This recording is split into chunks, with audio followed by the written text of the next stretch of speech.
Bueno, regresamos mis amigos, como anunciamos al comienzo del programa, estamos conversando hoy por primera vez con el exgobernador de Puerto Rico, el doctor Pedro Rosselló. Ya hemos tocado varios temas y dejamos sobre el tintero muchos otros. En Puerto Rico, gobernador, se debate mucho el tema hoy, el tema de la energía. El tema sobre todo, cuándo Puerto Rico va a dar pasos significativos en el área de la energía renovable. Hoy hubo un debate interesantísimo en Noti1 por la mañana entre líderes de la Unión, entre líderes políticos y parece ser que ha llegado como que el momento de empezar a hablar de la privatización de la Autoridad de Energía Eléctrica. De hecho, el ex gobernador Rafael Hernández Colón, en una entrevista que le hizo otro amigo nuestro, Rafael Lenín López, dijo que sí, que debíamos como pueblo analizar la posibilidad de privatizar la Autoridad de Energía Eléctrica. ¿Qué piensa el doctor Rosselló? No, primero, tema amplio de nuevo, pero no hay duda, para ponerlo en términos lo más simplificado posible, que la única esperanza para Puerto Rico en el futuro es la energía renovable. Es la energía que no dependa de fuentes fósiles. No hay otra alternativa. Y yo sé que ha habido mucha resistencia y tenemos que entender cómo las diferentes instituciones, en este caso llámese la Autoridad de Energía Eléctrica, que es la institución que maneja esto, tiende a ser conservador, tiende a querer mantener su modelo, pero no hay duda de que nos conviene a todos los puertorriqueños cambiar radicalmente y lo más rápido posible a una energía que sea renovable. Hablando de gas natural, etcétera, estas son cosas transicionales. Y me recuerdo una ocasión, ya no estando en la gobernación, pero cuando estaba en el Senado, que vinieron a hacerme una presentación los oficiales de energía eléctrica y me presentaron una cosa y que se iban a usar este petróleo que era más barato y que tenía menos contaminación, etcétera, etcétera. Terminó la presentación y yo le dije, ¿dónde está la energía renovable ahí? Ah, no, porque es que nosotros tenemos que manejar esto. O sea que no había esa visión, pero tampoco misión de energía eléctrica de verse como el que era que tenía que estar promoviendo esto. Sobre la estructura en sí, la estructura económica, la energía eléctrica aquí en Puerto Rico parte de un modelo monopolístico. Una corporación, corporación pública, un monopolio público, pero una. Y no hay duda de que ya eso no nos sirve bien. Durante nuestra administración, les recuerdo que comenzamos a permitir la participación de otras entidades fuera de la corporación pública y se establecieron dos cogeneradoras, AES y Ecoeléctrica, con dos fuentes diferentes. Antes era 98% petróleo y después, cuando entraron esas dos, se redujo a 66% de producción con petróleo y entonces carbón y gas natural. Cuando usted tomó esa decisión en aquel tiempo, ¿hubo resistencia de la autoridad? Claro. ¿Hubo resistencia de las uniones? Sí. ¿Y qué logró para entonces apaciguar? Bueno, lo que pasa es que había una situación muy real. Es que, ustedes no se recordarán, pero habían muchos apagones. Habían apagones que eran largos. Extensos. Y entonces esa era la realidad del pueblo. La realidad es que el gobierno tenía muy pocos recursos para establecer más plantas. Establecimos una, que fue la de Arecibo. Esa fue de energía eléctrica del gobierno, pública. Pero si queríamos aumentar la generación, no había otra opción que no fuera permitiendo otros cogeneradores que entraran. Con el elemento de que se suponía que produjeran electricidad más barato y que entonces, obviamente, pudiera también mantener los costos bajos. Así que, por primera vez, se diversifica la generación. Los sistemas tienen otros sistemas que son de distribución, claro. Que eso es, podemos hablar de eso, pero no hay duda que se debe dar campo amplio para otros generadores y mayormente los generadores que sean de energía renovable. Esa es la única opción. Para entenderlo bien, ¿verdad? Porque es bien importante esta parte, gobernador. La parte, lo que tú estás diciendo es que la parte de la generación de energía, ¿ha llegado el tiempo de abrirlo a la libre competencia? Sí, yo creo que sí. Y lo demuestra esa parte. Ese, por decirlo así, ese experimento que ha resultado muy exitoso. Esas dos cogeneradoras generan energía más barato. Eso está comprobado. Ya no es una idea, eso está comprobado. Así es que, ¿cuál es la razón para no hacerlo? No hay ninguna. Lo que sí tenemos que entender es que cambia la ecuación cuando es distribución. Claro. Porque ahí tú no puedes reproducir 10 sistemas de distribución. Y entonces el sistema que a lo mejor se debe visualizar es sí que el gobierno tenga los sistemas de distribución, pero que la generación de energía pueda ser competitiva. Dice Ricardo Santos, expresidente Lotier, y su actual presidente Ángel Figueroa Jaramillo, que la autoridad lo que debe buscar es mantener el monopolio y ver cómo dentro de la misma autoridad se mueven energías renovables. Luego de tantos años donde la propia autoridad, en esa presentación que le hizo, no veía la energía renovable como una opción, tiene la capacidad y la voluntad la Autoridad de Energía Eléctrica para comenzar a moverse cuando lo ha podido hacer desde los 90 y no lo ha hecho. Bueno, si voy a evaluar a través de la historia, la contestación es no.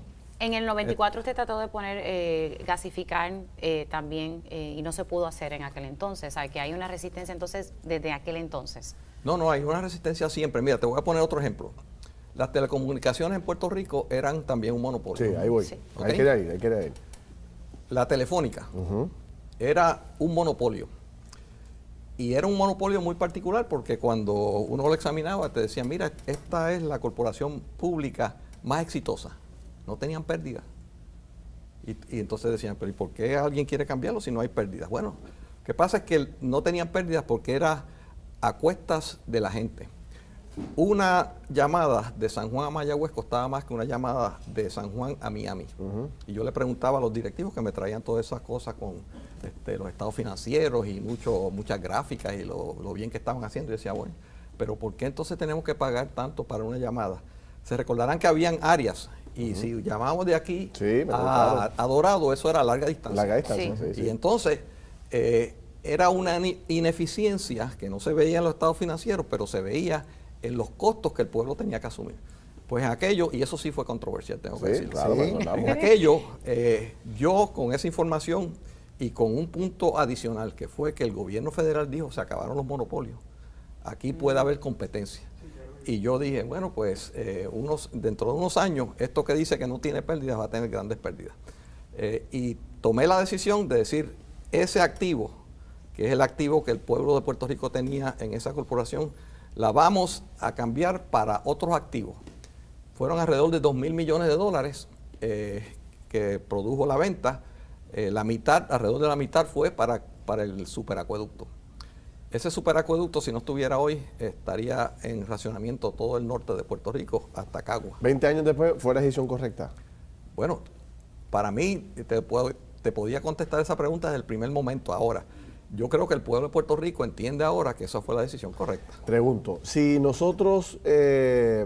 Hoy hay mejor servicio telefónico que antes. Sí, de hecho, hoy hay competencia, hoy hay productos que nunca antes eran... O sea que ya es hora que Energía Eléctrica se vaya moviendo, ¿sabe qué? Bueno, yo creo que tenemos que dejar unos modelos que, si bien fueron efectivos en un momento, sí, es posible. Pero el punto es, aquella gestión suya de cambiar por completo lo que existía con la telefónica e iniciar un proceso de privatización dio un resultado positivo. Hoy lo discutíamos todos los días, la gente va, las tarifas han bajado muchísimo y usted obtiene hasta un celular gratis, el último modelo.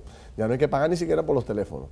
Pero el punto es, si hiciéramos lo propio hoy con la autoridad, dos preguntas tengo. Una, ¿tendría la autoridad y sus uniones la fuerza que tuvo aquellas uniones de aquellos tiempos? ¿Usted cree que ya esas uniones tienen la fuerza que tenían cuando usted inició el proceso de privatización? ¿O ya hoy el país está en otra dirección buscando, como le duele tanto el bolsillo, no gozaría de ese apoyo que tuvieron aquellas organizaciones en los tiempos suyos? Bueno, mira, yo creo que lo que hay que entender, no veo que las uniones sean un enemigo en esto. Lo que pasa es que tienen que ver cómo redefinen su rol. O sea, la unión se puede fortalecer si se fortalece su rol de la provisión de esa energía. Si se fortalece la función de dar energía más barata para el pueblo de Puerto Rico. O sea, se fortalece. Ahora, no es a través de impedir los cambios tecnológicos, no es a través de impedir una productividad mayor, no, porque están abocados al fracaso si eso es lo que toman.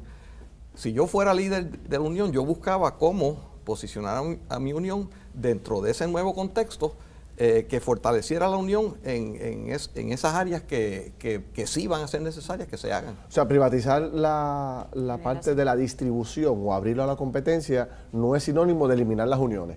No. Podría haber una convergencia ahí, podrían hasta crecer. Claro, yo lo que creo es que, de nuevo, planteé ahorita que teníamos que redefinir nuestras visiones y tenemos que adaptarnos a los cambios. El meramente decir, no, esto es un monopolio y siempre tiene que ser un monopolio. De hecho, algunos plantean que se privatice el monopolio. Yo tengo que decir aquí que el monopolio privado no es mejor que el monopolio público. O sea, no hay ventaja. Eso no es lo que estoy planteando. Estoy planteando aquí es que se permita la competencia, que se permita la entrada de nuevas tecnologías que va a ser, nos va a dar más productividad, que nos va a permitir entonces producir energía que sea más barata y que sea menos dañina, porque tenemos que entender que producción de energía con las fuentes fósiles es dañina para Puerto Rico, pero para el mundo entero. Claro. O sea que se puede incluso la misma autoridad competir, producir energía y competir con las demás. Claro, y ahí por ejemplo habría un campo para demostrar liderato, que es lo que yo creo, que en vez de simplemente proteger lo que hay, no, usted busca nuevas alternativas de ser mejor en esa producción. Si nosotros no nos movemos como país en esa dirección, ¿qué va a pasar en términos económicos? Porque se plantea que uno de los principales problemas económicos del país, aparte de todas las demás teorías, es el costo extraordinario de poder mantener un restaurancito, un supermercadito, una panadería. Es el costo más grande de las operaciones de las pequeñas y de hablar de las empresas. farmacéuticas, además millones de dólares en energía aquí. ¿Habrá espacio para crecer significativamente o movernos por lo menos si no cambiamos esto de forma como usted plantea? No, bueno, hay que cambiar la visión obviamente, pero si no cambiamos, yo no veo futuro. Pero bueno, ¿existe voluntad para ese cambio? La voluntad hay que crearla. O sea, uno tiene que dejarle ver a nuestra gente que esto es lo que nos conviene como pueblo, que esto es lo necesario. Mira, ahora mismo, sin el factor que están planteando aquí de que la energía es cara para los que consumen, negocios, las personas, etcétera. Pero ¿hacia dónde se va toda esa inversión? ¿Nosotros producimos el petróleo? No. O sea que nosotros tenemos que pagar y eso se va afuera. Piensen un Puerto Rico que toda su energía es de fuentes renovables. El sol, ¿le tenemos que pagar al sol? No.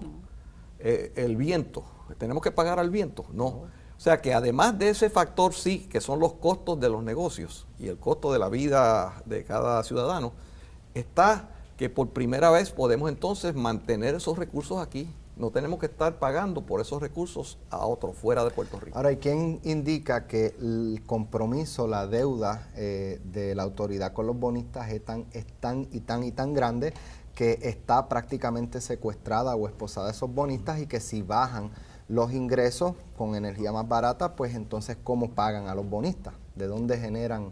Bueno, lo que pasa es que si la corporación recibe energía que es producida más barata de lo que ellos la producen, pues entonces obviamente ¿qué está pasando? Están bajando sus costos. Y entonces en esa ecuación usted baja sus costos y puede ser efectivo en mantener una posición corporativa. Los bonistas lo que les interesa es que aparezcan los chavos. Que le paguen. Sí. Eso es todo lo que les interesa. Muy bien. Bueno, tengo una pausa, voy a la pausa de regreso, nos queda un tema más, nos vamos a atender un poquito más de lo que hayamos planificado, pero está demasiado interesante sí. Nos queda el tema de la educación y quiero conocer qué piensa el gobernador de esta propuesta legislativa sobre el plan decenal. El plan decenal y legalizar o medicalizar el asunto de la marihuana. Venimos con eso, no se nos vaya nadie. Más videos en sistematv.com.